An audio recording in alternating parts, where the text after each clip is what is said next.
everyone. I'm Shannon Kelly, Social Media Manager at the Toronto Real Estate Board. And I'm Jason Mercer, the Toronto Real Estate Board Senior Manager of Market Analysis. Now, Jason, on Toronto MLS in July, it looked very impressive. And going forward for the second half of 2013, do you think we'll have the same high level of activity? Definitely, Shannon. If we look at sales through the Toronto MLS system in July, we saw over 8,500 deals entered into the system, and that was up by about 16% in comparison to July 2012.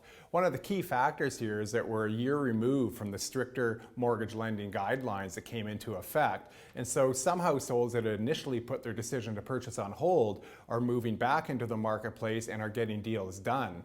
And even with the recent uptick in fixed mortgage rates, we're still seeing an affordable home ownership situation in the GTA, and this has been very beneficial. So Jason, when you say affordable, how do we define that at the Toronto Real Estate Board? How do we measure that? So we start with the notion that the majority of home buyers are purchasing a home with the use of a mortgage. And so with that in mind, we look at the average price year to date in the Greater Toronto Area, take the average 5-year fixed rate mortgage and calculate what those mortgage principal and interest costs will be on top of property taxes and utilities, and look at what share of the average household income today in the GTA is going towards those major home ownership payments. And what we find year to date through July is that share is still well within generally accepted lending guidelines and still well below the 39% ceiling or threshold set out by Finance Minister Jim Flaherty with the stricter mortgage lending guidelines that came into effect last year.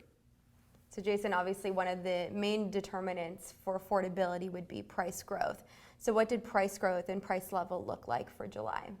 Right, well, we continue to see strong year-over-year rates of price growth across most housing types, especially in the low-rise segment of the market, which was the driver of overall price growth. So we saw the overall average price up by about 8% to over $513,000. And so the bottom line is that tight market conditions in the low-rise side of the market have been the driver of price growth, but at the same time we are starting to see an improvement in the condominium apartment segment as well, with price growth on a year-over-year basis above the rate of inflation. So with this in mind, the outlook for the rest of 2013 for price growth still would be positive.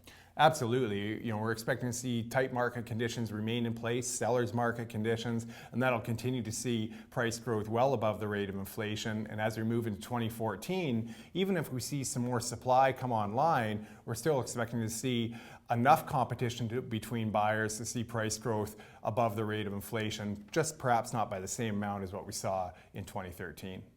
Now, it'll be interesting to see with the last month of August before school starts again, what this month ends up looking like, and we'll be back with you to discuss that in 1 month's time. But in the meantime, you can still follow us on Twitter at TrebHome as well as on Facebook, and from both of us, have a great August.